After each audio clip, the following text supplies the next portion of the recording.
와 그 가운데 있는 만유를 지으시고 인간 세상의 모든 역사를 주관하시며 사람 개개인의 생사화복을 인도하시는 거룩하시고 자비로우신 하나님 아버지, 하나님의 그 크신 사랑과 은혜로 저희가 구원을 받아 하나님의 자녀가 되었습니다.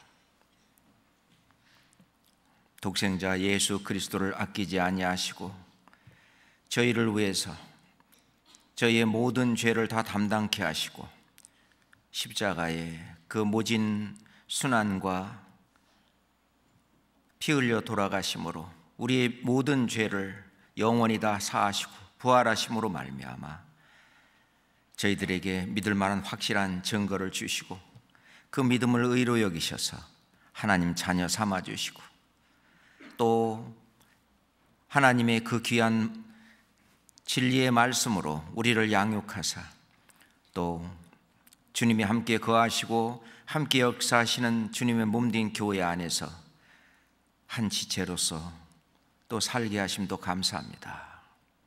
주님 오시는 그날까지 저희들 각자 있는 위치에서 열심히 주님을 섬기며 형제 자매들을 섬기며 이 복음을 전할 수 있도록 늘 말씀으로 교훈하시고 위로와 격려와 또 모든 이 성령의 능력을 주시옵소서. 대한민국뿐만 아니라 전 세계 곳곳에까지 이 천국 복음을 저희 교회를 통해서 증거하게 하신 주님 정말 감사합니다. 주님께서 맡겨진 사명을 다하는 일에 저희들 최선을 다할 수 있도록 주님 늘 함께 하시고 도와주시옵소서. 전 세계 곳곳에 나가 계신 선교사들, 그 가정들 일일이 살펴주시고 영육간에 더욱 강건케 도와주시며 하는 사역마다 새로운 영혼들이 늘 탄생하고 교회가 든든히 서갈 수 있도록 함께해 주시옵소서. 오늘 이 자리에 오지 못한 우리 귀한 형제 자매님들 어디에 있든지 이것을 향해서 마음을 두게 하시고 주님을 위해서 성실히 살아갈 수 있도록 인도해 주시옵소서. 오늘 저녁도 우리 주님께서 주시는 그 말씀으로 마음의 교훈이 되고 삶의 지표가 될 수 있도록 인도해 주시옵소서. 예수 그리스도 이름으로 기도드렸습니다. 아멘. 성경 마태복음 3장을 찾겠습니다.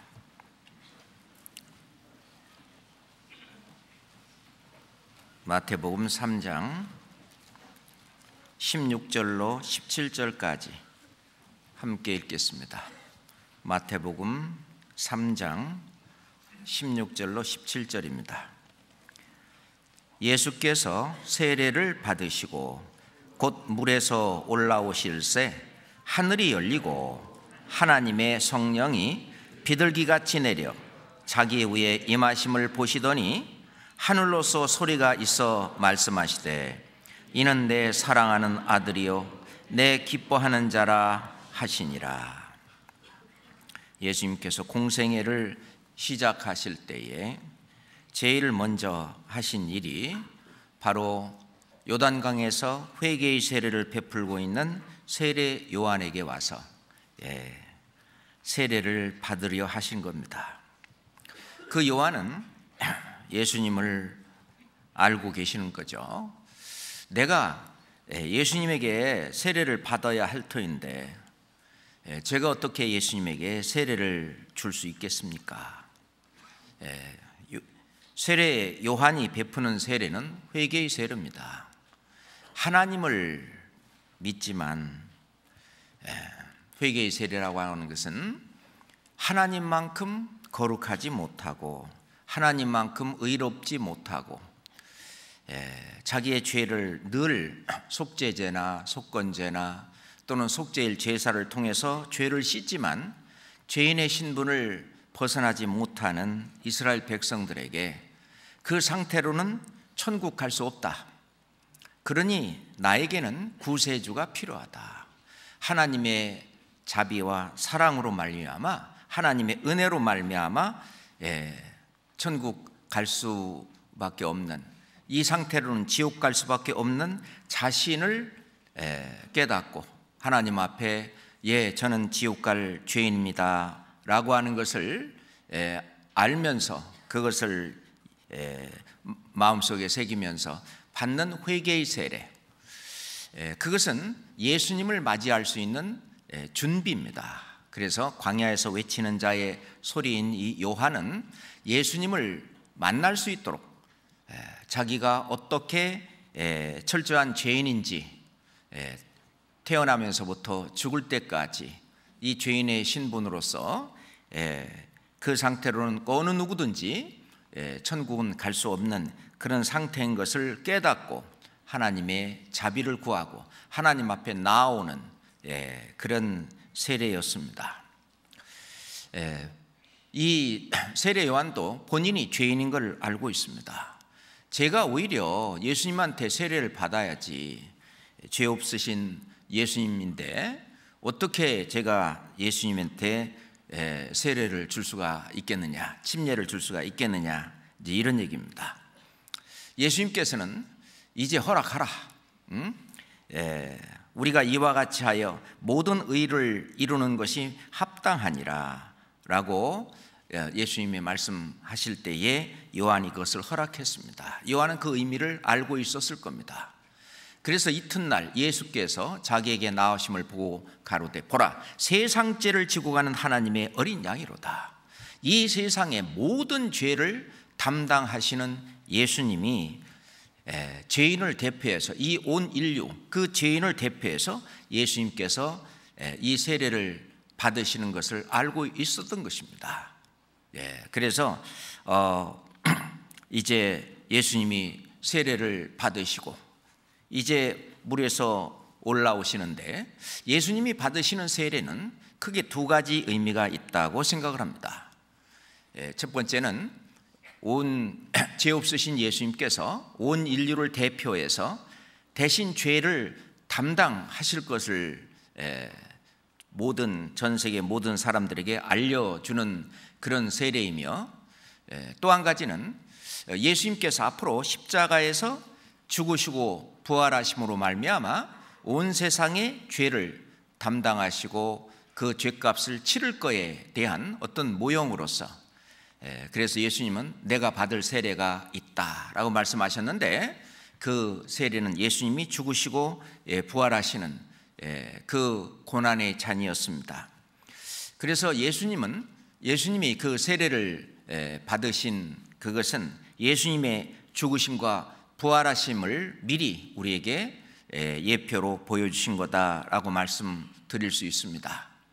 그로 말미암아 이 구원받은 사람은 예수님의 그 세례와 연합해서 예수님이 죽으심과 부활하심, 물속에 들어가는 것은 내가 이제 옛사람의 그 죄인의 나는 죽었고 죄는 죽었고 이제 새 사람으로, 성령으로 인도함을 받는 새 사람으로 다시 살아난다고 하는 것을 하나님 앞에, 그리고 형제자매들 앞에 보이는 그 표로서 우리가 세례, 즉 침례를 하고 있습니다. 그래서 예수님의 세례는 그런 두 가지 큰 의미가 있다고 생각이 되는데, 그 예수께서 그 세례를 받으시고 곧 물에서 올라오실 때 하늘이 열렸다고 하는 것입니다. 그래서 오늘의 제목은 다른 것보다도 요 하늘이 열리고라고 하는, 하늘이 열린다고 하는 곳에 좀 초점을 맞춰서 말씀을 드리고 싶습니다. 우선 하늘이 열리고 하나님의 성령이 비둘기같이 내려 자기 위에 임하심을 보시더니 라고 말씀하셨는데, 자, 예수님이 죽으심과 부활을 통해서 이제 하나님과 사람 사이에 막혔던 담이 열리고 이제 하늘이 열려서 누구든지 저 천국에, 저 하늘에 들어갈 수 있는 길이 열린 것이죠. 실제로 하늘이 열렸습니다. 하늘이 열리고 하나님의 성령이 비둘기같이 임했다.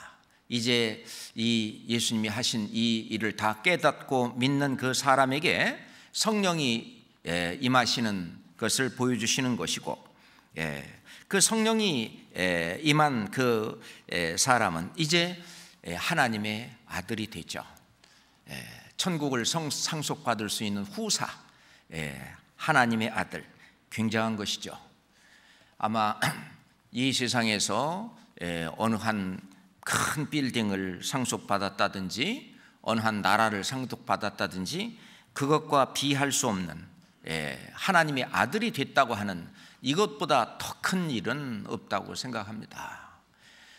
이제 원래 죄인으로 태어나 진짜 보잘것없고 하잘것없는 우리를 이제 하나님의 아들이 되게 하는, 하나님의 아들이 되었다라고 하는 것이고, 하나님의 아들이 된 사람으로서 이제 하나님을 기쁘시게 하는 삶을 사는 그 삶으로서 예수님은 정말 하나님의 사랑하는 아들이고 하나님을 기쁘시게 하는 자가 되었는데, 우리가 그렇게 예수님의 뒤를 따라서 그렇게 할 어떤 본으로 이렇게 주신 말씀이라고 생각이 됩니다. 우리가 하늘이 열렸다, 오늘 말씀을 드리고 싶은데, 우리 신앙생활이 그냥 이 땅에서 아주 사는 삶이지만 우리의 삶이 항상 하늘과 연결되어 있는 저 천국과 셋째 하늘인 하나님이 계신 하나님의 나라와 늘 연결이 되어 있는 삶, 그래서 이 세상에 사는 사람들과는 어떤 추구하는 목표나 생각이나 생활이 아주 다른, 훨씬 더 원대하고 훨씬 더 넓은 그런 생각과 어떤 자기의 어떤 생활을 가지고 있는 것이 우리 그리스도인들의 삶이라고 생각합니다. 예수님은 말씀하시기를 너희가 내가 땅의 일을 말하여도 믿지 아니하거든 하물며 하늘 일을 말하면 어찌 믿겠느냐. 이 땅의 일, 하나님께서는 이 땅에서 하나님을 믿을 만한 많은 증거를 주시고, 그래서 하나님을 믿게 하시고, 그리고 눈에는 보이지 않는 이 하늘 일을 많이 말씀하시고, 그 하늘 일을 믿을 수 있도록 하셨는데, 이 땅의 일은, 땅에서 있던 모든 일들은 이제 나중에는 다 없어질 것이지만 하늘 일은 영원한 것입니다. 그 하늘 일, 실제로 하나님께서는 하늘을 창조하셨는데 우리가 보이는 저 대기권의 하늘을 첫째 하늘이다, 우리가 대충 그렇게 말하죠. 창세기 1장 1절에 말하면 태초에 하나님이 천지를 창조하시니라 라고 말씀을 하셨고, 요한계시록 21장 1절에 보면 또 내가 새 하늘과 새 땅을 보니 처음 하늘과 처음 땅이 없어졌고 바다도 다시 있지 않더라 해서 처음 하늘과 처음 땅, 이 처음 하늘이라고 하는 이것은 첫째 하늘이다 라고 말을 할 수 있습니다. 그 다음에 우리가 이 대기권이 있는 이 지구의 하늘, 그것이 넘어서서 이제 태양계의 하늘 또는 은하계의 하늘, 이것들은 이제 하늘들의 하늘이다 이렇게 우리가 말하고 있는데, 솔로몬은 성전을 지어놓고 하는 그 하나님 앞에 기도가 하나님이 참으로 사랑과 함께 땅에 거하시리까? 하늘과 하늘들의 하늘이라도 주를 용납지 못하겠거든 하물며 내가 건축한 이 전이 오리까? 이 진짜 개미집보다도 못한 이 작은 이 솔로몬의 성전, 그 성전을 지어놓고 그 솔로몬이 한 그 이야기가 하늘과 하늘들의 하늘이라도 주를 용납하지 못하겠다. 이 우주의 하늘, 이거를 이제 둘째 하늘이다, 우리가 그렇게 이야기할 수 있겠습니다. 성경 이사야서 34장을 봅시다. 이사야 34장입니다.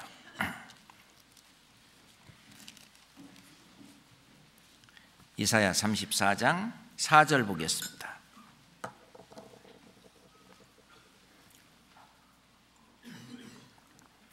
이사야 34장 4절 같이 읽겠습니다. 하늘의 만상이 사라지고 하늘들이 두루마리같이 말리되 그 만상의 세자남이 포도나무 잎이 마름 같고 무화과 나무 잎이 마름 같으리라. 저 하늘의 만상도 사라진다라고 말씀하고 계십니다. 하늘들이 두루마리 같이 말린다. 이 거대한 은하계, 이 하늘도 실은 하나님께서는 다 이제 하나님이 심판하실 때에 전부 다 없앤다라고 말씀하십니다. 이 광활한 우주, 사람들은, 어떤 사람들은 이 지구 말고 어떤 다른 곳에 생명체가 있을 것이다 라고 얘기를 하는데, 이 성경을 쭉 우리가 공부해 보면은요, 이 우주 가운데에 유일한 하나님의 영으로 창조를 받고 또 하나님의 영을 가진, 다시 말해서 천국에서 영원히 함께 하나님과 살 수 있는 그러한 존재는 우리 사람밖에는 없습니다. 그렇기 때문에 실은 사람들이 죄를 지었을 때에 이 피조물들도 함께 심판을 받았습니다. 노아 홍수 때도 사람들이 죄를 지었을 때 이 피조물들이 함께 심판을 받았어요. 지금 현재 이 피조물들이 지금 로마서 8장 21절에도 보면 피조물도 썩어짐의 종로로 탄 데서부터 해방이 되어 하나님의 자녀들의 영광의 자유에 이르는 것이다 라고 말씀하셨는데, 이 어떤 식물과 동물 같은 이런 피조물들도 지금 썩어짐의 종로로 탄 데서 해방되기를 바란다 라고 얘기하는데, 실은 이 피조물의 다른 것들도 사람들이 하나님 앞에 어떻게 사느냐에 따라서 같이 심판도 같이 받습니다. 그래서 하나님께서 우리 이방인의 충만한 수가 다 차고 이스라엘 백성들 중에서도 14만 4천 그 구원받는 수가 다 차면 이 온 세상을 심판하실 때에 이 지구뿐만 아니라 실은 온 우주까지도 함께, 둘째 하늘도 함께 심판받는 것을 알 수 있습니다.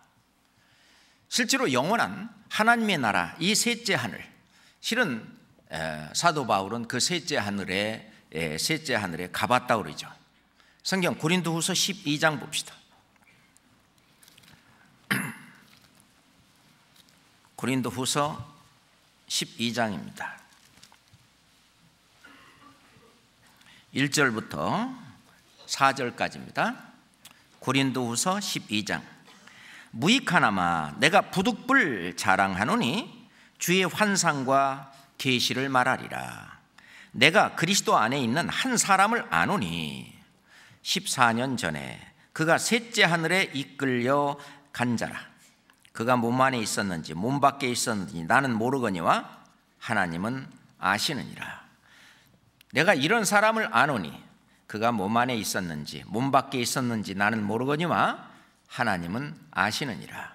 그가 낙원으로 이끌려 가서 말할 수 없는 말을 들었으니 사람이 가히 이르지 못할 말이로다. 사도 바울께서는 이 성경이 기록될 당시에 14년 전에 셋째 하늘에 하나님께서 데리고 가서 거기서 가히 사람이 가히 이르지 못할 그런 말할 수 없는 말을 들었다. 엄청난 말. 그것을 이 성경에 만약 기록하거나 이야기를 한다면 사람들이 지나치게 생각할까 봐 두려워서 내가 그만두노라 라고 이야기하고 있고, 또 사도 바울은 내가 셋째 하늘 천국에 갔다 온 사람이다 라고 하는 것을 다른 사람한테 자랑하고 싶지만 자랑할 그런 것이 아니라 실제로 그런 것은 자랑할 것이 자기가 자랑을 하지 않는다라고 얘기하고 있습니다. 자, 셋째 하늘, 그 셋째 하늘, 그 이제 성경에 말하는 하늘이라고 대부분 이야기하고 있는 이 셋째 하늘, 이 신령한 세계죠. 하나님이 계신 나라, 하나님 나라, 하늘나라입니다. 그 하늘에 계신 하나님의 이야기는 창세기부터 요한계시록까지 성경마다 계속 이어지고 있습니다. 아브라함도 하늘의 하나님 여호와께서 나를 내 아버지의 집과 내 본토에서 떠나게 하시고 내게 말씀하시며 내게 맹세하여 이르기를 이 땅을 네 씨에게 주리라 하셨으니, 아브라함도 하늘의 하나님, 하늘의 하나님. 이 시편 기자도 하늘의 하나님께 감사하라. 그의 인자하심이 영원함이로다. 하늘의 하나님. 아까 얘기한 솔로몬도 계속 이어지는 기도를 보면은 주는 계신 곳 곧 하늘에서 들으시고 사유하시며 각 사람의 마음을 아시오니 그 모든 행위대로 행하사 갚으시옵소서. 주만 홀로 인생의 마음을 다 아심이니이다. 하나님이 계신 곳 하늘에서 들으시고, 그 하늘은 셋째 하늘, 신령한 세계죠. 우리가 상상으로도 알 수 없는, 실은 거리로 본다면은 측량할 수 없는 그런 거리일 것입니다. 실제로 이 둘째 하늘이라고 말하는 이 우주가 얼마나 크냐, 빛의 속도로 아마 수천 광년, 아마 수만 광년, 수억 광년을 가도 끝이 있는지 없는지 모르는 그 엄청난 그 우주, 그것이 둘째 하늘이고, 그리고 그 위가 셋째 하늘이라면 이 셋째 하늘은 가히 우리가 상상을 초월할 수 없는, 상상을 초월하는 그런, 생각할 수도 없는 그 셋째 하늘, 그 셋째 하늘인데, 그 셋째 하늘과 우리는 실은 다 있습니다. 사람이 죽으면 바로 구원을 받고, 사람이 죽으면 그 사람은 바로 하늘나라 천국에 바로 갑니다. 실은 빛의 속도로 가도 수천만 년, 수억 년 가야 된다고, 그래야 이제 셋째 하늘이 들어간다면 언제 가겠어요? 하나님은 그 모든 것을 창조하고 지으실 때 그런 차원을 벗어난 그런 하늘이 바로 셋째 하늘이고 하나님이 계신 곳이다 라고 말씀하실 수 있습니다. 예수님도 하나님은 하늘에 계신 너희 하나님께 영광을 돌리게 하라, 하늘에 계신 너희 아버지께 영광을 돌리게 하라. 하늘에 계신 하나님, 하나님은 이 땅이 아니라 하늘에 계신 하나님. 그래서 우리는 하늘나라라고 말합니다. 하늘나라, 천국, 하나님의 나라, 하나님이 계신 영원한 나라입니다. 예수님이 오셔서 이제 회개하라, 천국이 가까웠느니라 라고 말씀하셨는데, 그 천국이 바로 하늘나라, 하나님 나라잖아요. 그 하나님 나라, 나더러 주여 주여 하는 자마다 다 천국에 들어갈 것이 아니요 다만 하늘에 계신 내 아버지의 뜻대로 행하는 자라야 들어가리라. 이 천국, 한자로 말한다면 천국, 또는 하나님 나라, 하늘나라, 이렇게 말할 수 있습니다. 니고데모에게 예수님은 사람이 거듭나지 아니하면 하나님 나라를 볼 수 없느니라. 사람이 물과 성령으로 나지 아니하면 하나님 나라에 들어갈 수 없다 라고 말씀을 하셨는데, 그것은 예수님의 세례에 실은 그거에 다 의미가 함축되어 있다고 볼 수 있습니다. 자, 우리는 이 세상에 잠깐 동안에 이 세상에 살지만 그 영원하신 하나님의 나라를 바라보고 있습니다. 그렇기 때문에 이 세상에 그렇게 세상 사람들처럼 아리동바리동 하면서 거기에 이 세상의 삶에 대해서 그렇게 목숨 걸지 않습니다. 이 세상의 모든 그 삶은 이제 구원받은 이후에 하나님의 뜻을 이루기 위해서 전도하고, 형제자매들 서로 사랑하고, 교회를 세우고, 그리고 교제하면서 사는 데 필요한 그런 것들을 얻고자 하는 것이죠. 그 이상도 그 이하도 실은 없다고 봅니다. 그런다면은 실은 우리가 살고 있는 이 지상과 하나님이 계시는 천상과 이 연결되는 것을 보면 예수님께서도 우리에게 그것을 보여주셨습니다. 사도행전 1장 한번 봅시다. 사도행전 1장입니다.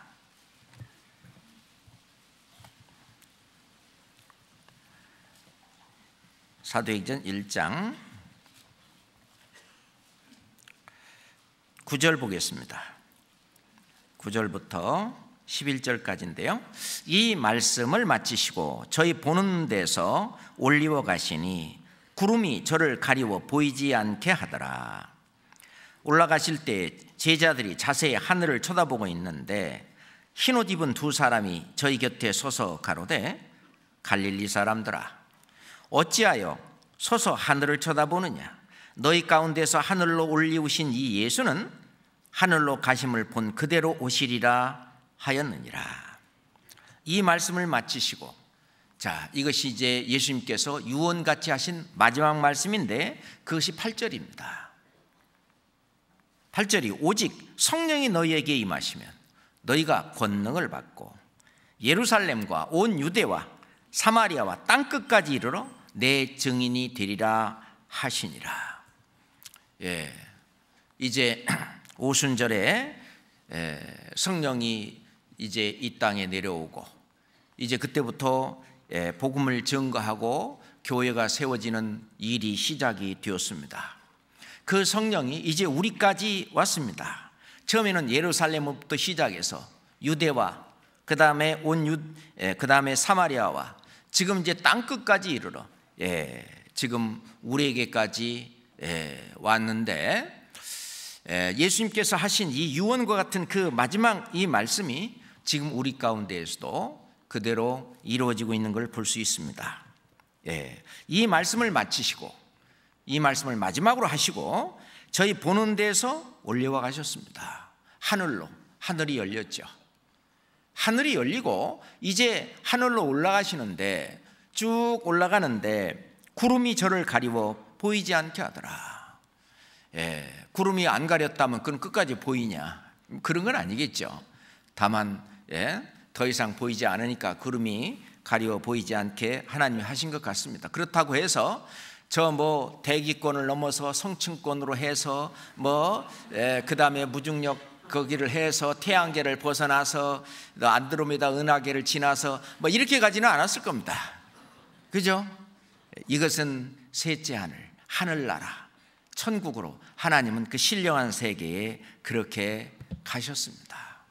그것은 우리 구원받은 우리가 전부 그렇게 갈 것에 대한 어떤 모형이고 또는 저희들한테 보여준 어떤 실질적인 어떤 본이라고 볼 수 있습니다. 우리가 예수님이 재림하시게 되면 우리가 그와 같을 줄을 안다. 이제 지금 현재 우리는 지금 살고 있는 것이 참 형편없고 맨 고민과 고통과 수고와 그리고 아픔과 걱정과 염려와 근심과 그 많은 것들이 온 머리와 생활을 우리를 찌들게 하고 있지만 그런 모든 것들은 실은 하나님의 이 세계 또는 하나님의 나라 또는 하나님이 하시는 일을 이렇게 생각을 해보면 그거를 점점 깨닫게 되면 그 일이 커지고 그리고 내가 하는 이런 것들이 그게 작아지는 거죠. 그러니까 그런 근심, 걱정 그런 것들에서 쉽게 우리는 벗어날 수 있습니다. 그까짓 거야 하면서 이렇게 극복하고 이겨나가기가 이제 쉬운 것이죠. 자, 그래서 실제로 예수님도 그렇게 하늘이 열리고 올라갔습니다. 구약에도 보면은 창세기에 에녹도 그랬습니다. 에녹도 하나님과 동행하더니, 그렇죠? 하나님과 동행하더니 하나님이 그를 데리고 가심으로 더 이상 세상에 있지 아니하더라. 그것이 이제 히브리서에 보면은 에녹은 죽음을 보지 않고 옮기었다라고 말씀하시면서 저를 옮기심으로 다시는 보지 못했는데 옮기우기 전에 하나님을 기쁘시게 하는 자라 하는 증거를 받았다. 그렇습니다. 하나님의 자녀로서 하나님을 기쁘시게 하는 그 삶을 사는 우리 같은 그런 사람이 이제 에녹처럼 주님이 공중에 재림할 때 죽음을 보지 않고 옮기울 수 있는 우리들에게 희망을 주고 또 그렇게 될 수 있다고 하는 확실한 증거를 주시는 것이 틀림없습니다. 에녹이 들림을 받을 때도 하늘이 열리죠. 그것은 아마 예수님이 재림할 때도 마찬가지입니다. 엘리야도 마찬가지입니다. 엘리야도 자기의 사역을 다 마치고 하나님이 데려가실 때 회리바람을 타고 승천하더라 그랬는데, 그 회리바람이 뭐 토네이도일까요? 아마 어지간해가지고는 그 타서 올라가기가 이 몸 갖고는 어려울 겁니다. 아마 하나님께서 신령한 몸으로 또 변화시켜서 엘리야가 이제 승천하는 모습이 아닐까라고 생각이 됩니다. 자, 열왕기하 2장 한번 보겠습니다.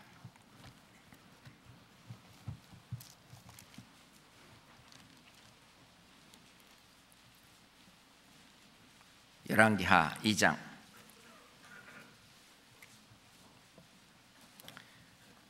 11절 12절입니다. 두 사람이 행하며 말하더니 호련히 불수레와 불말들이 두 사람을 격하고 엘리야가 회리바람을 타고 승천하더라. 엘리사가 보고 소리 지르되 내 아버지여 내 아버지여 이스라엘의 병거와 그 마병이야 하더니 다시 보이지 아니하는지라. 이에 엘리사가 자기의 옷을 잡아 둘에 찢고 엘리야의 몸에서 떨어진 겉옷을 주워 가지고 돌아와서 요단 언덕에 서서 지금 엘리사는 이제 사역을 시작하는 거고, 이제 엘리야는 사역을 다 마치고 회리바람을 타고 승천했는데, 엘리야가 한 일이 이스라엘을 지키는 이스라엘의 병거와 마병이여라고 얘기했습니다. 이스라엘을 지키는 그 힘이 하나님에게 있음을 얘기하고 있는 것이죠. 그래서 하나님의 말씀을 증거하고 전하는 이 엘리야가 바로 이스라엘을 지키는 그런 이스라엘의 병거와 마병이라고 볼 수 있습니다. 그리고 내 아버지여 내 아버지여, 엘리사는 엘리야에게 배웠습니다. 중동 지역에서는 자기에게 어떤 뭘 가르쳐주는 그 스승을 아버지라고 이렇게 합니다. 그러니까 내 아버지여 내 아버지여, 이스라엘의 병거와 마병이여. 자, 그래서 자기 후진을 교육하고 양성하고 또 말씀을 전하고 하나님의 말씀을 전하고 하는 그런 그 일이 엘리야가 했던 그 일인데, 그 일을 마치고 이제 올라갈 때에 엘리야도 죽음을 보지 않고 이제 하나님이 데리고 가셨는데, 그때도 아마 천국 그 하늘이 열리고 회리바람을 타고 그리고 승천했습니다. 우리도 이 세상에서 우리 각자 하나님께서 맡겨진 일들이 있는데, 그 일들이 다 끝날 때는 아마 하나님이 데려가실 겁니다. 그렇지 않아요? 언제 데리고 가시든 간에 우리가 자기에게 맡겨진 그 모든 다 일, 사도 바울은 나는 모든 사람의 피에 대하여 깨끗하다라고 사도 바울은 말씀하셨는데, 과연 저는 어떤가라고 생각한다면 아직도 내가 지금 해야 할 일이 다 끝나지 않고 많이 남아있다라고 하는 생각을 할 수 있습니다. 이사야가 이제 성전에서 그 부름을 받을 때에도 실은 하늘의 보좌를 봤습니다. 하늘이 열렸죠. 자, 이사야서 6장 보겠습니다.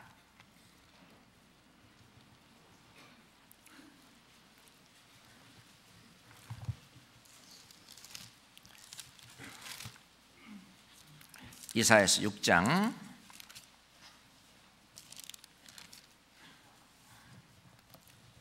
1절 보겠습니다. 우시야 왕의 죽던 해에 내가 본즉 주께서 높이 들린 보좌에 앉으셨는데 그 옷자락은 성전에 가득하였고, 내가 본즉 이사야 선지자가 보았습니다. 봤는데 2절, 그 옷자락은 성전에 가득하였고 스랍들은 모셔 섰는데 각기 6날개가 있어 그 둘로는 그 얼굴을 가리웠고 그 둘로는 그 발을 가리웠고 그 둘로는 날며 서로 창화하여 가로되 거룩하다 거룩하다 거룩하다 만군의 여호와여, 그 영광이 온 땅에 충만하도다. 이같이 창화하는 자의 소리로 인하여 문지방의 터가 요동하며 집의 연기가 충만한지라. 그때 내가 말하되 화로다 나여 망하게 되었도다. 나는 입술이 부정한 사람이요 입술이 부정한 백성 중에 거하면서 만군의 여호와이신 왕을 배웠음이로다. 때에 그 스랍 하나가 화조로 단에서 취한 바 핀 숯을 가지고 내게로 날아와서 그것을 내 입에 대며 가로되 보라, 이것이 네 입에 닿았으니 네 악이 제하여졌고 네 죄가 사하여졌느니라 하더라. 내가 또 주의 목소리를 들은즉 이르시되 내가 누구를 보내며 누가 우리를 위하여 갈꼬. 같이 읽읍시다. 그때 내가 가로되 내가 여기 있나이다, 나를 보내소서. 우리가 어떤 교회의 일을 맡을 때에도 실은 눈에 보이지 않는 하늘에 열리는 것이죠. 우리가 구원을 받고 우리의 죄가 영원히 사해졌을 때 내가 누구를 보내며 누가 우리를 위하여 갈꼬 할 때에, 즉 주님의 일을 누가 할 건가 라고 할 때, 교회에서 어떤 직임을 맡기거나 직분을 맡기거나 어떤 일을 맡길 때에 저희들은 그때에 순종하는 마음으로, 자원하는 심령으로 주여 내가 여기 있나이다, 나를 보내소서. 제가 최선을 다할 테니 이제 그 일을 맡기소서 하는 그 일을, 그 말을 하게 됩니다. 어떤 소명을 위해서, 사명을 위해서 부름을 받을 때에도 실은 하나님과 나는 직접적으로 연결되어 있다라고 하는 것을 볼 수 있습니다. 에스겔서 1장 1절에 보면은 이 강가에 에스겔이 서 있는데 하늘이 열리며 하나님의 이상이 보였습니다. 하나님의 말씀이 특별히 에스겔에게 임했습니다. 하나님의 말씀이 임할 때에도 실은 하늘이 열렸습니다. 베드로가 이방인들에게는 복음을 전하는 것을 생각지 못했는데, 이제 사도행전 10장에 보면은 한번 봅시다. 사도행전 10장에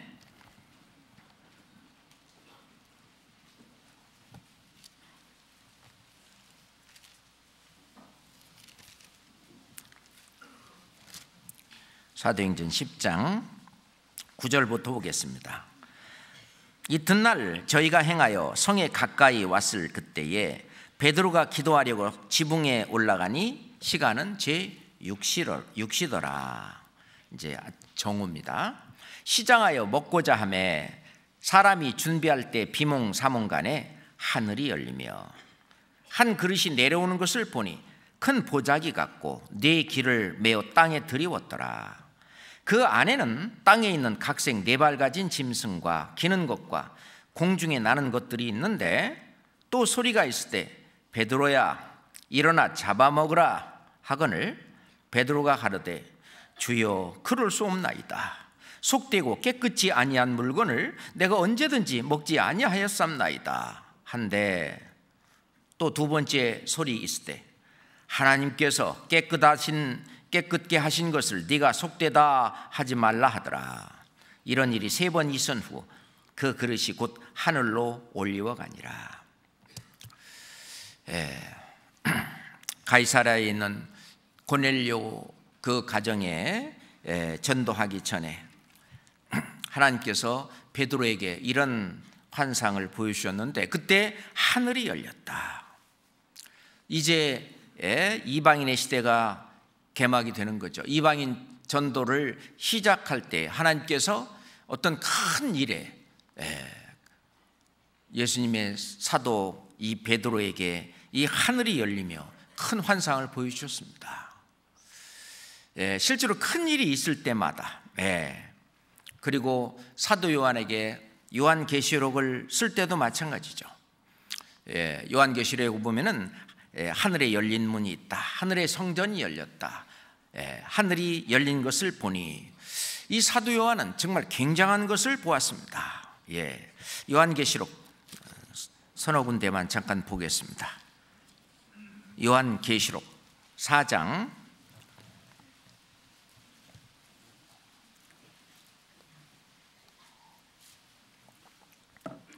1절입니다. 이 일 후에 내가 보니 하늘에 열린 문이 있는데 내가 들은 바 처음에 내게 말하던 나팔 소리 같은 그 음성이 가로되 이리로 올라오라, 이후에 마땅히 될 일을 내가 내게 보이리라 하시더라. 하늘에 열린 문이 있다. 하늘이 열렸습니다. 11장 19절 보겠습니다. 11장 19절입니다. 이에 하늘에 있는 하나님의 성전이 열리니 성전 안에 하나님의 언약궤가 보이며 또 번개와 음성들과 내성과 지진과 큰 우박이 있더라. 사도 요한은 하나님의 성전이 열리는 것도 보았습니다. 요한계시록 19장 11절입니다. 요한계시록 19장 11절입니다. 또 내가 하늘이 열린 것을 보니 보라, 백마와 탄 자가 있으니 그 이름은 충신과 진실이라. 그가 공의로 심판하며 싸우더라. 사도 요한은 하늘이 열리고 거기에 백마와 탄 자, 예수 그리스도께서 온 세상을 심판하러 오시는 그 모습도 친히 보았습니다. 이런 사도들이 본 것, 이것은 그냥 본 것으로 끝나는 것이 아니라 실은 우리도 지금 이 지상의 세계에 살고 있기 때문에 우리가 말씀을 통해서 볼 뿐이지만 나중에 우리의 몸도 이제 신령한 몸으로 변화되고 주님이 오셨을 때에는 우리도 이 모든 것들을 다 같이 보게 될 것입니다. 지금은 희미하지만 그때는 아주 클리어하게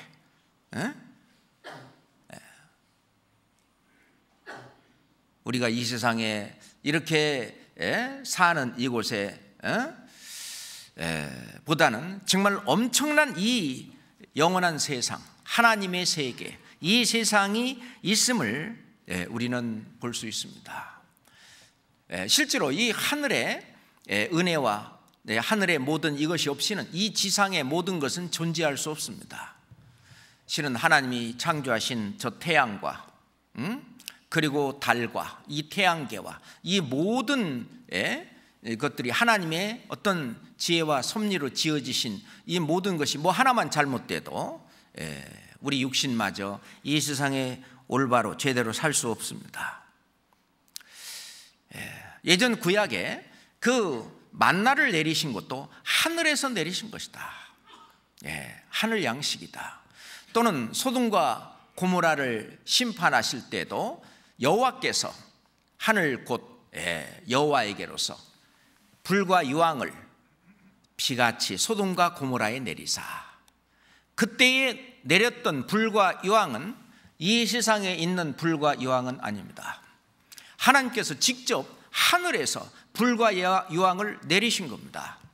그래서 지금도 그 증거가 있고 순도 검사를 해보니까 이 지상에서 생성되는 그런 유황이 아니라는 것이 입증이 됐잖아요. 그 하늘이 열리고 하나님은 이 천지와 만물을 창조하시고 그리고 인간을 지은 이래, 아담과 하와를 지은 이래 한 번도 이 지구에서 눈을 뗀 적이 없고 이 지구의 역사 속에서 한 번도 눈을 다른 곳으로 돌린 적이 없습니다. 그게는 한 나라의 역사, 민족의 역사뿐만 아니라 한 개개인의 역사까지도, 한 개개인의 삶까지도, 하나님은 지금 현재 우리 각자의 삶까지도 저 셋째 하늘인 저 하늘과 연결해서 지금도 운행하고 계시고 역사하고 계시고 나와 상관하고 계신다는 것을 알 수 있습니다. 우리가 받는 어떤 물질적인 어떤 축복이나 이런 것도 전부 다 하늘에서 온다고 하는 것을 우리는 성경을 통해서 알 수 있습니다. 저 만나가 그 대표적인 거라고 볼 수 있어요. 성경 출애굽기 16장 봅시다.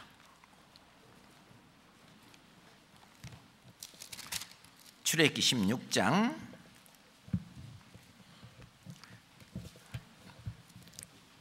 4절 보겠습니다.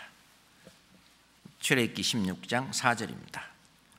한번 같이 읽어볼까요? 때에 여호와께서 모세에게 이르시되 보라, 내가 너희를 위하여 하늘에서 양식을 비같이 내리리니 백성이 나가서 일용할 것을 날마다 거둘 것이라. 이같이 하여 그들이 나의 율법을 준행하나 아니하나 내가 시험하리라. 하늘에서 양식을 비같이 내린다. 이 하늘은 저 위에 있는 대기권도 아닐 것이고, 그렇죠? 태양계의 하늘도 아닐 것이고, 은하계의 하늘도 아닐 것이고, 이 하늘에서 양식을 비같이 내린다. 하나님이 하나님의 나라, 하나님께서 직접 이 천상에서 이 지상으로 내리는 거라고 볼 수 있습니다. 그렇잖아요? 그때 성경은 말씀하시는 하늘 문을 열고 하늘 양식을 내리셨다고 합니다. 자, 시편 78장 봅시다. 시편 78장입니다.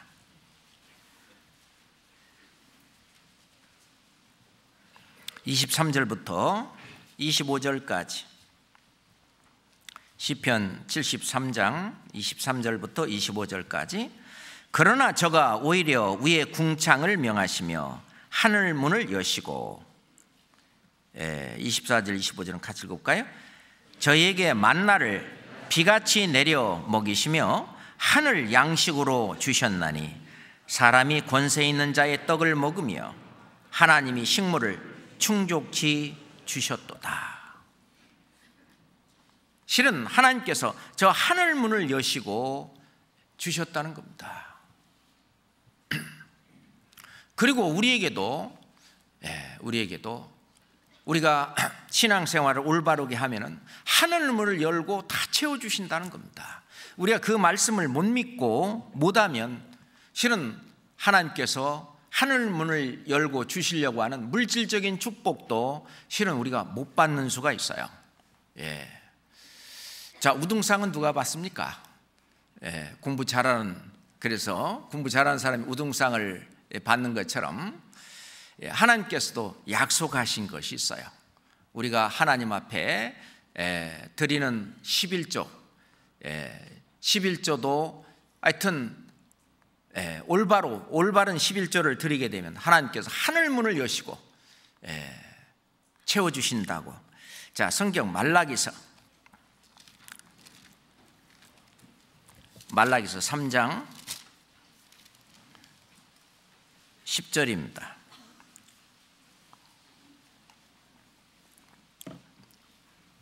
말라기서 3장 10절입니다. 함께 읽을까요?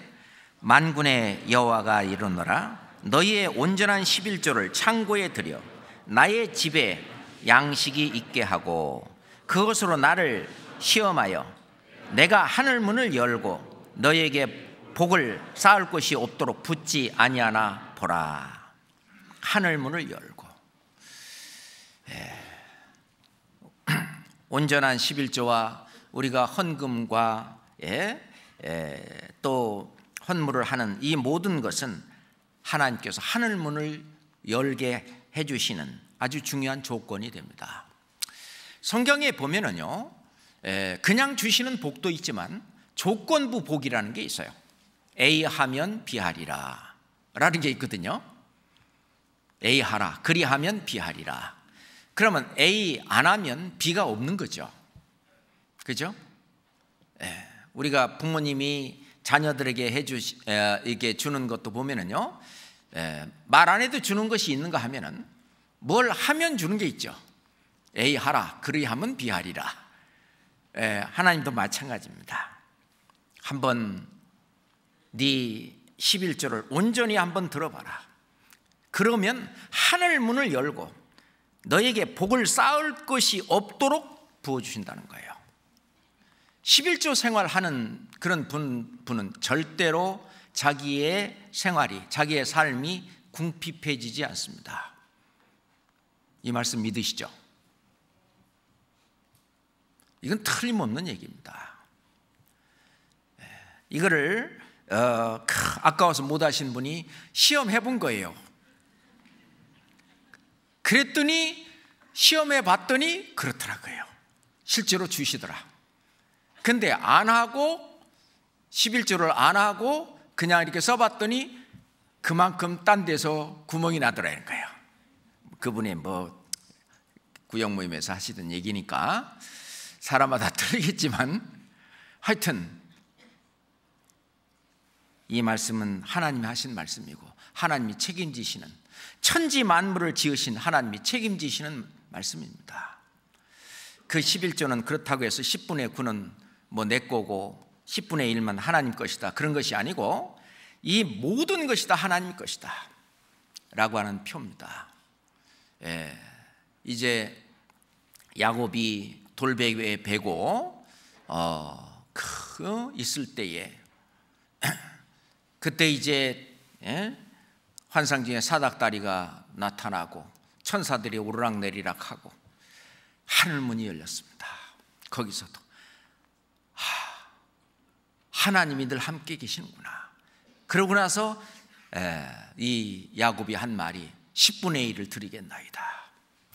이 구원받은 사람이 하나님과 함께 살고 이게 하나님과 연결돼 하늘과 연결되어서 사는 사람의 아주 기본이 11조입니다. 그래야만 하나님께서 그 하나님의 것을 가지고 그리고 이 하나님의 일을 할 수 있는 거예요. 예전에 이스라엘 백성들이 11조를 안 드리자 11조를 받아서 생활하고 있던 레위인들이 전부 돈 벌러 갔어요. 11조를 안 드리니까. 그러니까 하나님의 일이 안 되잖아요. 그러니까 이스라엘 백성들은 그 삶이 더욱 하나님을 떠나게 되고 하나님 앞에 죄를 더 지게 되고, 그러니까 하나님 앞에 더 큰 이제 매를 맞고 더 고통이 오고 그러죠. 11조뿐만 아니라 누가복음 6장에 보면은 주라, 그리하면 너에게 줄 것이니 주라 그리하면 너에게 줄 것이니 누가 주십니까? 하나님이 주시는 거예요. 그 하나님이 주시는 것은 하늘문을 열고 주시는 거예요. 주시는데 어떻게 주냐? 후히 누르고 흔들어 넘치도록 그렇게 안겨준다고 그랬습니다.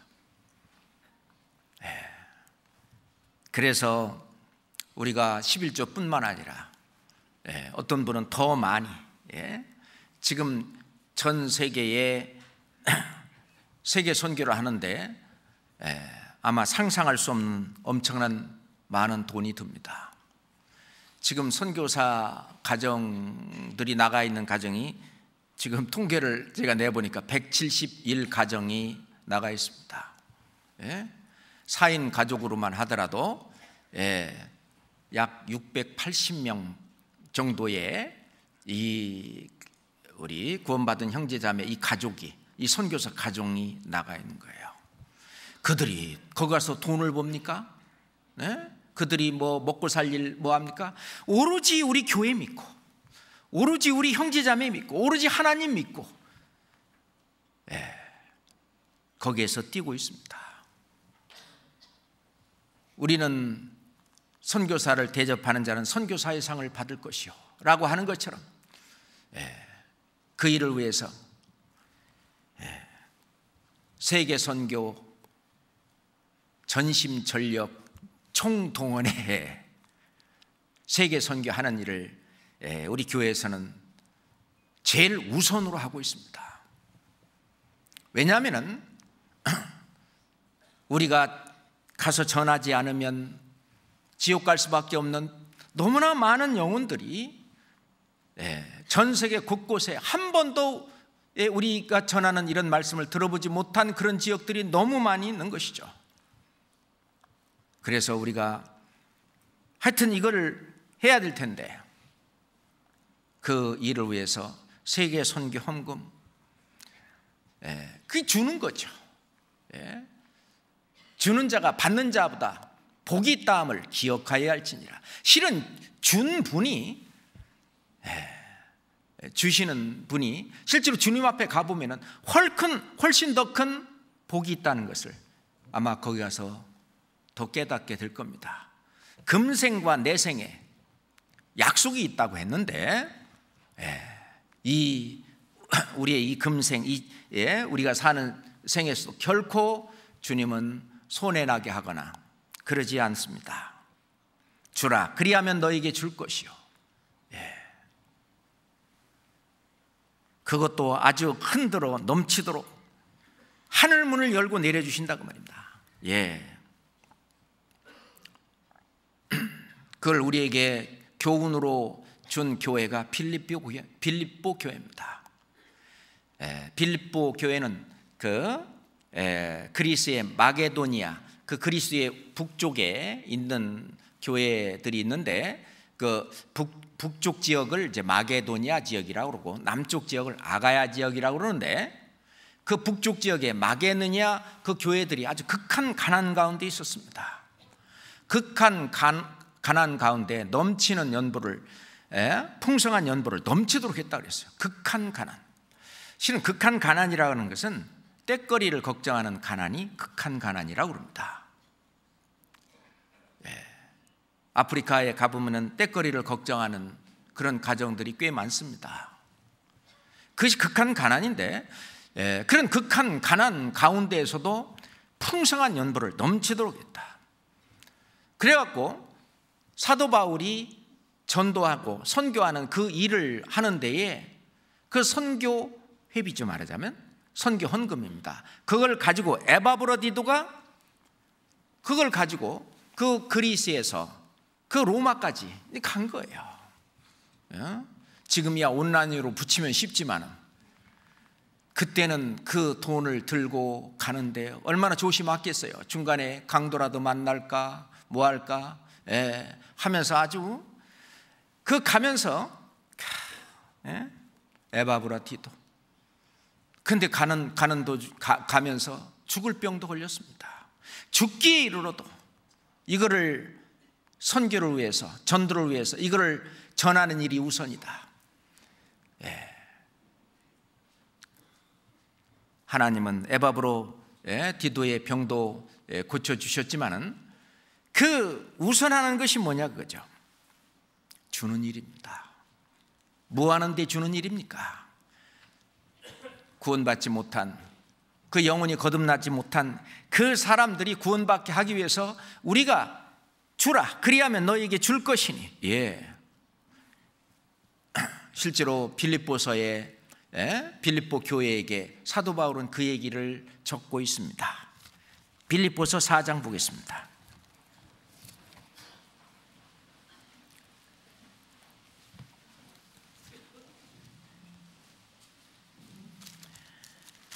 빌립보서 4장 18절 19절 같이 읽겠습니다. 내게는 모든 것이 있고 또 풍부한지라 에바브로디도 편에 너희의 준 것을 받음으로 내가 풍족하니 이는 받으실 만한 향기로운 제물이요 하나님을 기쁘시게 한 것이라. 나의 하나님이 그리스도 예수 안에서 영광 가운데 그 풍성한 대로 너희 모든 쓸 것을 채우시리라. 사도 바울은 물론 이걸 알고 있었습니다. 때거리 걱정하는 극한 가난 가운데 있는 이 빌립보 성도들이 이 선교를 위해서 선교 헌금을 한 그거, 이는 받으실 만한 향기로운 제물이요 하나님을 기쁘시게 한 것이라. 우리의 삶 속에 하나님을 기쁘시게 하는 것이 뭔가?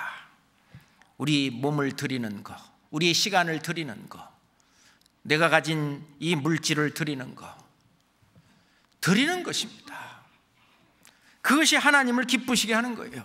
그러면 하나님이 내가 드린 그것을 쓰셔요. 내가 드린 시간을 쓰시고, 내가 드린 이 몸을 쓰시고, 내가 드린 이 물질을 하나님이 쓰시는 거예요. 하나님의 뜻을 위해서, 영혼을 건지는 그 일을 위해서 하나님이 쓰시는 거예요. 하나님을 기쁘시게 하는 일입니다. 그렇잖아요. 이 하늘이 열리는 것, 이것이 피상적인 이야기가 아니고 무슨 베드로에게만 하늘이 열리고 사도 바울에게만 하늘이 열리고 사도 요한에게만 하늘이 열리고 에녹에게만 또는 엘리야에게만 그런 것이 아니라 바로 우리에게도 같은 것이 적용이 되는 것입니다. 다시 마태복음 3장으로 다시 돌아갑니다. 마태복음 3장 16절, 마태복음 3장 16절 17절입니다. 다시 한번 같이 읽겠습니다. 예수께서 세례를 받으시고 곧 물에서 올라오실새 하늘이 열리고 하나님의 성령이 비둘기같이 내려 자기 위에 임하심을 보시더니 하늘로서 소리가 있어 말씀하시되 이는 내 사랑하는 아들이요 내 기뻐하는 자라 하시니라. 이것이 나하고도 완전히 접목이 돼야 됩니다. 하늘이 열리죠. 예수님은 바로 길이요 진리요 생명이라고 말씀하셨는데 하늘 가는 길이 바로 예수님이고, 예수님께서 십자가에 돌아가실 때 휘장이 찢겼습니다. 이제 하늘 길이 열린 거죠. 누구든지 셋째 하늘, 즉 천국에 들어갈 수 있도록 하늘이 열린 겁니다. 하늘이 열리고 하나님의 성령이 비둘기같이 내려왔습니다. 예수님에게도 그렇지만 우리에게도, 우리가 구원을 받을 때 약속하신 성령으로 인치심을 받았습니다. 그 보증으로 성령을 우리 마음에 주셨습니다. 그 성령이 임하시고, 그리고 이제 하늘로부터 음성이 들리는 거예요. 이는 내 사랑하는 아들이야. 하나님, 예수님께서 증인 쓰시고, 이는 내 사랑하는 아들이요. 그래서 이사야서 49장 5절에 보면 나는 여호와 보시기에 존귀한 자라. 나의 하나님이 나의 힘이 되셨도다. 왜 내가 존귀하냐? 이 성경을 공부하다 보니까 정말 하나님이 저를 그렇게 존귀하게 보시는 거예요. 동네 골목에서 참 얻어맞고 있는 어떤 아이도 실은 그 가정에 가면은요 3대 독자, 그 가정에서 가장 귀한 존귀한 존재인 것처럼 하나님 보시기에 우리 각자는 가장 존귀한 존재입니다. 하나님이 창조하신 모든 피조물 가운데 최고의 걸작품이 바로 나라는 거 아닙니까? 왜냐하면 하나님은 나를 지으실 때 하나님처럼 되도록 지으셨어요. 하나님처럼 되도록. 그러니 얼마나 존귀합니까? 이 지구도 잠시 있는 거예요. 이 우주도 잠시 있는 겁니다. 그렇지만은 나는 하나님처럼 영원히 하나님 나라에서 영생복락을 하나님과 함께 사랑을 누리면서 평강과 희락과 그리고 하나님의 그 모든 그 속성이 함께하고 있는 그런 속성대로 영원히 살 그런 이 세상 어느 것과 비교할 수 없을 정도로 존귀한 겁니다. 그런 존재이기 때문에 하나님이 하늘 보좌의 영광을 버리시고 나를 구하려고 그 모진 순환을 다 기꺼이 받으시는 겁니다. 베드로전서 2장 24절에 보면은 친히 나무에 달려 그 몸으로 우리 죄를 담당하셨습니다. 친히, 예수님도 친히 나무에 달려 그 몸으로 우리 죄를 담당하셨다. 왜? 우리를 구원해서 하나님과 같이 만들고 하나님의 자녀 삼으시려고, 사랑하는 아들로 삼으시려고. 이는 내 사랑하는 아들이요 내 기뻐하는 자라. 실은 이것은 내가 구원받을 때에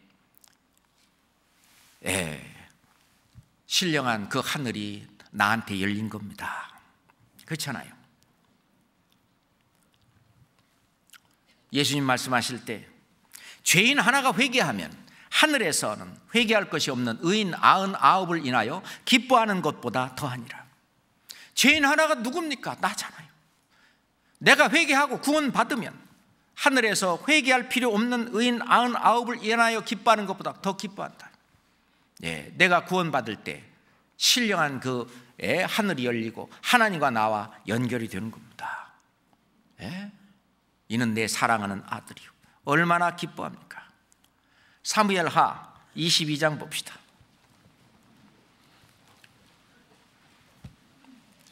사무엘하 22장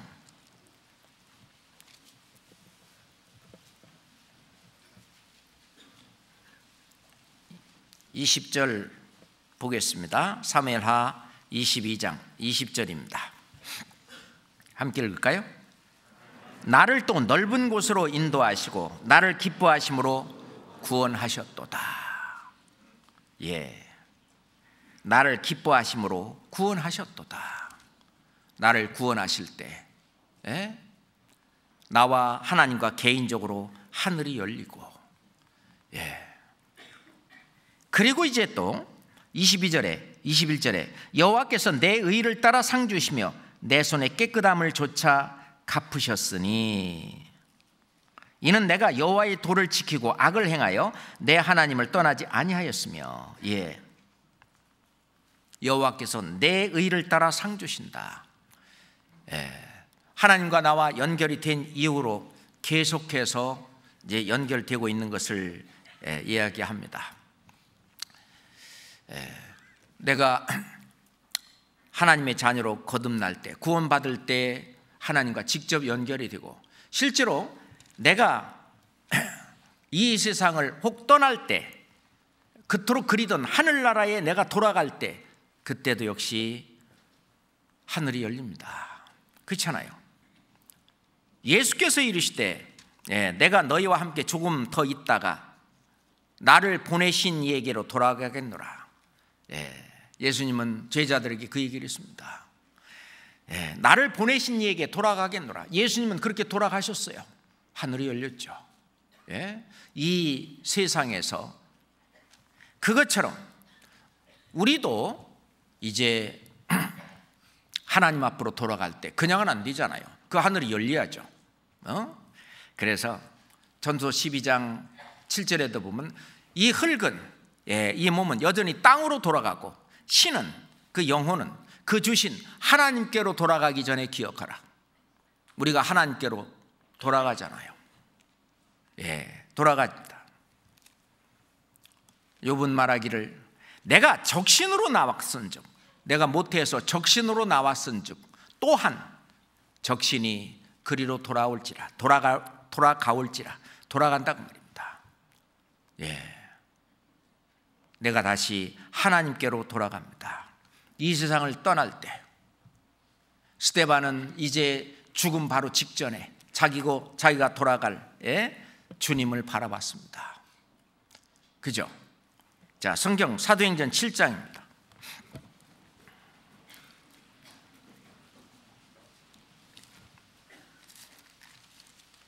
사도행전 7장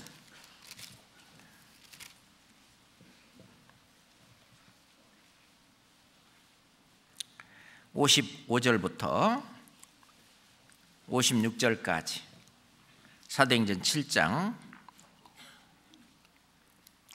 55절 56절입니다. 스데반이 성령이 충만하여 하늘을 우러러 주목하여 하나님의 영광과 및 예수께서 하나님 우편에 서신 것을 보고 말하되, 같이 읽을까요? 보라, 하늘이 열리고 인자가 하나님 우편에 서신 것을 보노라 한대. 예, 하늘이 열리고. 지금 스데반 이제 돌에 맞아 죽어가고 있는, 죽음 직전에 그걸 보았습니다. 하늘이 열리고 인자가 예수님께서 하나님 우편에 서신 것을 보노라. 실은 그게 얼마나 멀어요. 저 은하계를 지나서 가려면 우리가 육안으로 볼 수 없을 텐데, 그렇잖아요? 그런데 이 셋째 하늘, 이것은 정말 가까이 있습니다. 우리 삶 속에 아주 가까이 있는 거예요.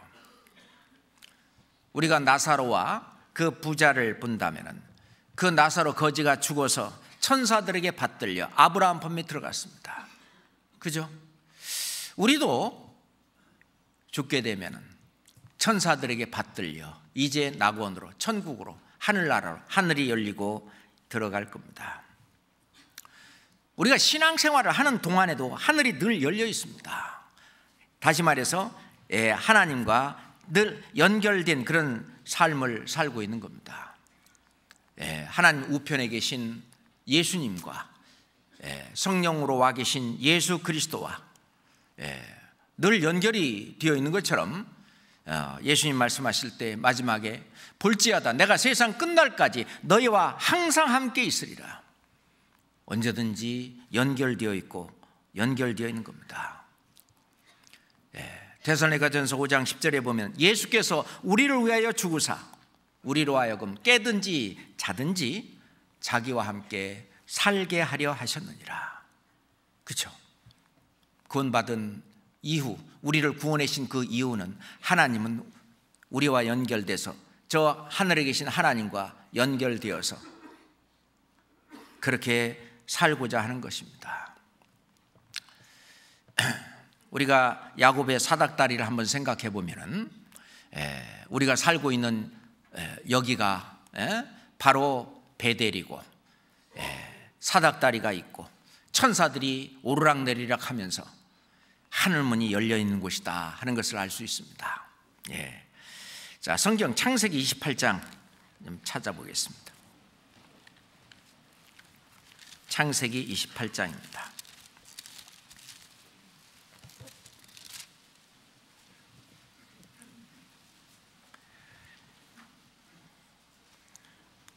창세기 28장 10절부터 22절까지 좀 길지만 제가 읽겠습니다. 야곱이 부엘세바에서 떠나 하란으로 향하여 가더니 한 곳에 이르러는 해가 진지라. 거기서 유숙하려고 그곳에 한 돌을 취하여 베개하고 거기 누워 자더니 꿈에 본즉 사닥다리가 땅 위에 섰는데 그 꼭대기가 하늘에 닿았고, 또 본즉 하나님의 사자가 그 위에서 오르락내리락하고, 또 본즉 여호와께서 그 위에 서서 가라사대 나는 여호와니 너희의 조부 아브라함의 하나님이요 이삭의 하나님이라. 너 누운 땅을 내가 너와 네 자손에게 주리니 네 자손이 땅의 티끌같이 되어서 동서남북에 편만할지며 땅의 모든 족속이 너와 네 자손을 인하여 복을 얻으리라. 내가 너와 함께 있어 네가 어디로 가든지 너를 지키며 너를 이끌어 이 땅으로 돌아오게 할지라. 내가 네게 허락한 것을 다 이루기까지 너를 떠나지 아니하리라 하신지라. 야곱이 잠이 깨어 가로되 여호와께서 과연 여기 계시거늘 내가 알지 못하였도다. 이에 두려워하여 가로되 두렵도다. 이곳이요 다른 곳이 아니라 이는 하나님의 전이요 하늘의 문이로다 하고, 야곱이 아침에 일찍이 일어나 베개하였던 돌을 가져 기둥으로 세우고 그 위에 기름을 붓고 그곳 이름을 베델이라 하였더라. 이 성의 본 이름은 루스더라. 야곱이 서운하여 가로되 하나님이 나와 함께 계시사 내가 가는 이 길에서 나를 지키시고 먹을 양식과 입을 옷을 주사 나로 평안히 아비 집으로 돌아가게 하시오면 여호와께서 나의 하나님이 되실 것이요 내가 기둥으로 세운 이 돌이 하나님의 전이 될 것이요 하나님께서 내게 주신 모든 것에서 10분의 1을 내가 반드시 하나님께 드리겠나이다 하였더라. 하나님께서 내게 주신 모든 것 다 하나님 거죠. 예. 근데 여기에서 이 야곱은 사닥다리가 있어요. 이 천상의 세계와 이 지상의 세계가 연결되는 사닥다리, 그 사닥다리는 바로 예수 그리스도입니다. 예수님은 요한복음 1장 51절에 보면은 진실로 진실로 너에게 이르노니 하늘이 열리고 하나님의 사자가 인자 위에 오르락내리락 하는 것을 보리라 하시니라. 예수님은 하늘나라와 그리고 이 나와 연결해 주시는 사닥다리입니다. 그 위에 천사들이 왔다 갔다 합니다. 마태복음 18장 봅시다.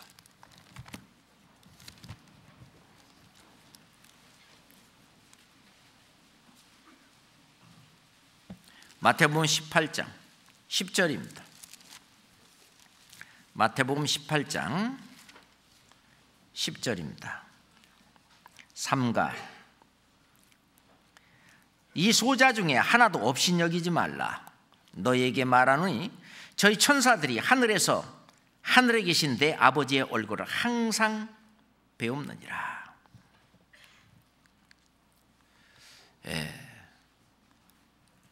이 지상의 세계와 천상의 세계, 이 땅과 저 셋째 하늘, 그 하나님 나라, 하늘나라, 이 천국, 이 천사들이 하늘에 계신 내 아버지의 얼굴을 항상 배움느니라. 그렇기 때문에 삼가 이 소자 중에 하나도 업신여기지 마라. 이 말씀은 정말 우리가 심각하게 생각해야 된다고 생각합니다. 내가 사는 삶이 항상 하늘에 보고되고 있다는 사실이죠. 특별히 어떤 형제 자매를 업신여긴다든지 함부로 말을 한다든지 그런 것도 전부 보고가 올라갑니다.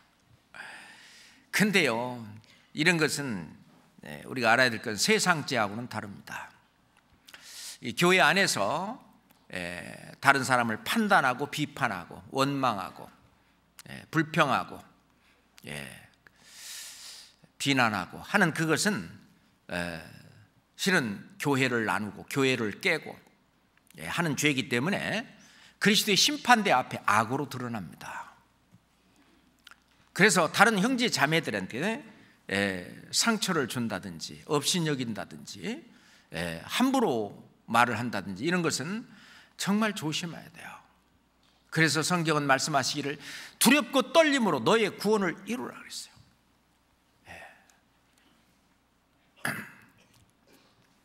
우리가 신앙생활을 하는 동안에 특히 이제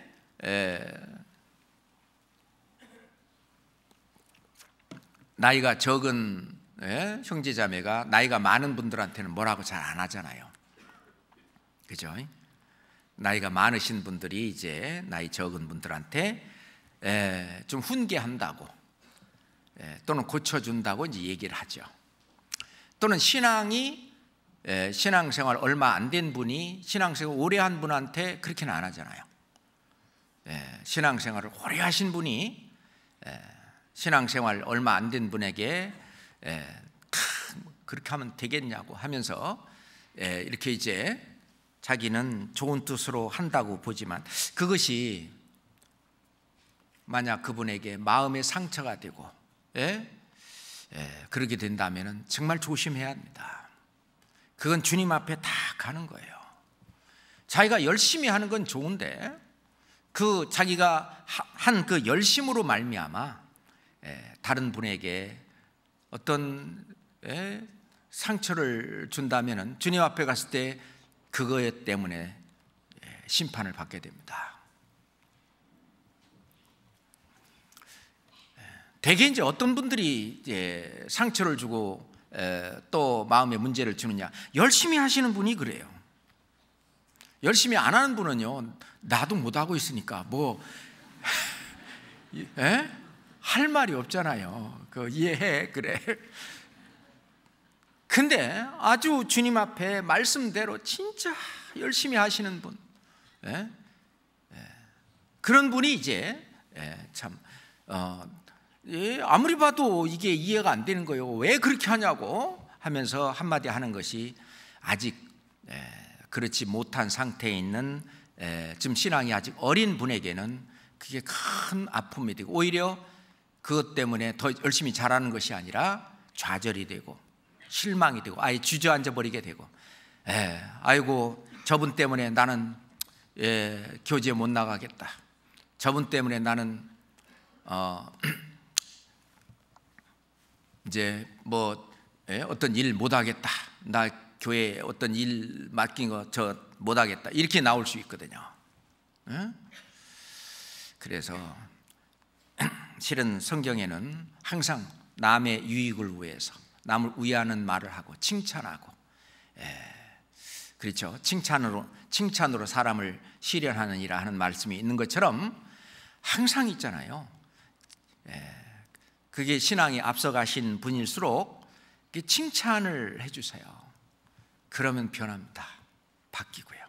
칭찬이 좋아요. 실제로 옛날 실험을 했잖아요.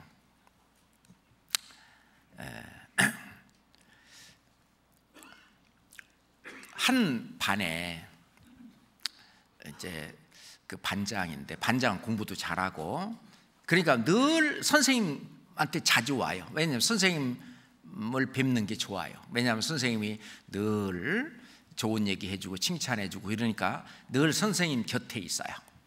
그러니까 지각도 안 하죠. 숙제도 잘해오죠. 하여튼 모든 걸 잘하죠. 맨날 칭찬해주니까. 그런데 이제 일명 문제성이 있는 아이, 문제아라 그러나요? 그러니 지각하지, 숙제도 안 해오지, 맨 도망다니지, 뭐하지, 공부도 안 하지. 그러니까 선생님 눈에 띄면은 지적을 당하고 혼나고, 그러니까 선생님 눈에 안 띄려고 맨날 도망다니고 이제 그렇게 하는 거예요. 그러겠죠? 그런데 이제 실험을 한 거예요. 이제 이 문제는 하루에 하나씩 칭찬을 하는 거예요. 그리고 이 좋은 이 지금 반장에게는 하루에 하나씩 지적을 하는 거예요.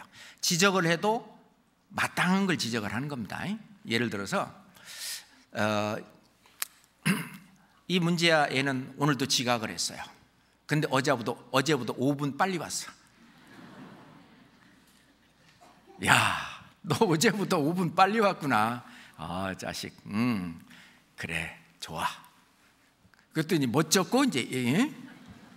근데 이 반장은 지각도 안 했어요. 어제보다 5분 늦게 왔어.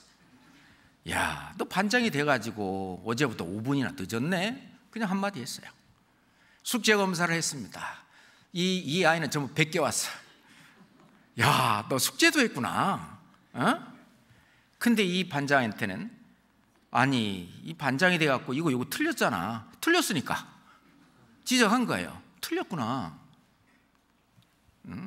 그러니까 이제 이게 칭찬을 하니까 숙제를 이번에는요, 이 아이가 자기가 해갖고 왔어. 많이 틀렸어. 야, 이번에는 네가 숙제 네가 했구나니까. 그랬더니 예. 그리고 이제 이렇게 이쪽은 하루에 하나씩 칭찬을 하고 이쪽은 하루에 하나씩 지적을 한 거예요. 그 지적이 다른 지적이 아니라 그냥 올바른 얘기입니다. 틀린 얘기를 한 게 아니에요. 근데 한 달 후에 어떤 일이 벌어졌느냐? 이 반장이 지각하는 거예요. 숙제 안 해옵니다. 선생님만 보면 피하는 거예요. 근데 이 아이는요, 선생님한테 앞에 와서 얼쩡거리는 거예요. 이제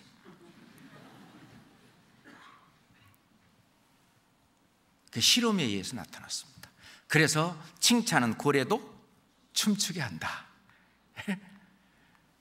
그 가정에서도요, 자녀들한테도 마찬가지. 이거는요, 교회에서 이거는 다 적용이 된다고 생각을 합니다. 특히 신앙이 오래되신 분들이 좀 형제자매들을 잡아줄 때 참 이 칭찬으로 이렇게 하는 것은 참 좋다고 생각을 해요. 그래야지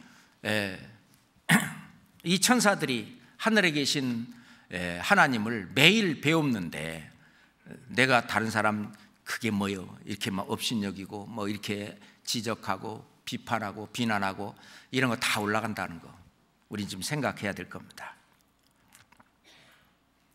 실제로 예수님은 사닥다리잖아요. 그래서 하나님과 직접 하늘과 연결이 되어 있습니다. 그렇기 때문에 예수님은 친히 말씀하시기를 너희가 내 이름으로 무엇이든지 구하면 내가 시행하겠다. 그리고 하여튼 지금까지는 아무것도 구하지 아니하였으나 구하라. 그리하면 받으리니 너희 기쁨이 충만하리라. 자, 하나님과 연결하는 사닥다리가 바로 예수님입니다. 그래서 우리는 기도할 때도 예수님의 이름으로 기도합니다. 그러죠? 하늘이 열려있기 때문에 항상 하나님께서 복을, 물질적인 복뿐만 아니라 우리가 영육간에 계속 복을 주시고 또 내가 하는 것도 하늘로 올라가요. 원래 전도서 5장 15절에 보면은 저가 모태에서 벌거벗고 나왔은즉 그 나온 대로 돌아가고, 그렇죠? 수고하여 얻은 것을 하나도 아무것도 손에 가지고 가지 못하리니 이것도 헛되도다. 구원받지 않은 사람은요, 이 세상에서 산 모든 삶 아무것도 가지고 가지 못합니다. 죄만 가지고 가죠. 그래서 자기가 이 세상에서 지은 죄대로 심판을 받고, 하지만 저희들은 그렇지 않잖아요. 성경 마태복음 6장 20절입니다.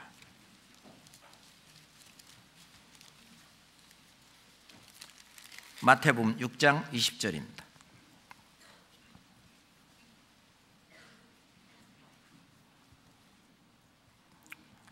오직 너희를 위하여 보물을 하늘에 쌓아두라. 거기는 좀이나 동록이 해하지 못하며 도적이 구멍을 뚫지도 못하고 도적질도 못하느니라. 네 보물이 있는 그곳에는 네 마음도 있느니라. 그렇죠? 오직 너희를 위하여 보물을 하늘에 쌓아두라. 하늘 문이 열려 있습니다. 그래서 하늘에서 나에게 복도 내려오고, 그리고 내가 이 세상에서 주님의 영광을 위해서, 주님을 위해서 사는 그 모든 것은 또 하늘의 보물로 쌓입니다. 그렇잖아요. 그래서 우리가 구원받은 이후에는 열심히 살아야 된다는 겁니다. 이 세상 구원받지 못한 사람들의 잘못이 뭐냐? 예수님에 의해다가 플러스 자기 의를 보태서 천국 가려고 하는 것. 그러니까 예수님의 의, 하나님의 의와 자기 의를, 이걸 순서를 구분을 못하기 때문에 결국 구원을 못 받는 거죠. 그러니 소용이 없지만 구원받은 사람은 하나님의 의로 이 구원받고, 그리고 내 의를, 내가 열심을 품고 주를 섬기라. 부지런하여 게으르지 말고 열심을 품고 주를 섬기라. 그렇게 내가 행한 대로, 내가 일한 대로 하늘의 보화가 계속 쌓아져 올라가는 것입니다. 얼마나 좋아요. 그렇잖아요? 이제 예수님이 공중에 재림하실 때 우리를 위해서 또 하늘이 열립니다. 데살로니가 전서 4장 16절에 보면은 주께서 호령과 천사장의 소리와 하나님의 나팔로 친히 하늘로 조차 강림하시리니 그리스도 안에서 죽은 자들이 먼저 일어나고 그 후에 우리 살아남은 자도 저희와 함께 구름 속으로 끌어올려 공중에서 주를 영접하게 하시리니 그리하여 우리가 항상 주와 함께 있으리라. 이 여러 말로 서로 위로하라 그랬어요. 그죠? 이 공중으로 끌어올려, 구름 속으로 끌어올려 공중에서 주를 영접한다고 했는데 거기가 바로 셋째 하늘이죠. 하늘이 열린 겁니다. 그래서 성경에 나타난 하늘이 열리며, 그러면은 남의 일처럼 생각하고, 성경에 기록된 어떤 훌륭한 신앙의 선배나 그렇지, 뭐 나는 거리가 먼 거야가 아니고, 진짜 나 개인의 어떤 생활이나 또는 삶도 하늘과 직접 연결되어 있는 삶이 이어지고 있다고 하는 그 생각을 해봤으면 좋겠습니다. 같이 기도하겠습니다. 하나님 아버지, 감사합니다. 하늘이 열리는 것처럼 저희들 생활 속에서도 늘 하늘이 열려 있고, 하나님께서 영육간에 복을 내려주시며, 그리고 저희들이 사는 모든 삶도 하늘로 올라가는 줄 믿습니다. 아버지 하나님, 오시는 그날까지 우리가 주님께 맡겨진 그 복음을 전하는 이 사명, 이 교회 안에서 함께 형제자매를 사랑하고 교회를 굳건히 세우는 이 일에 저희 모두 다 최선을 다할 수 있도록 함께해 주시옵소서. 예수 그리스도 이름으로 기도드렸습니다. 아멘.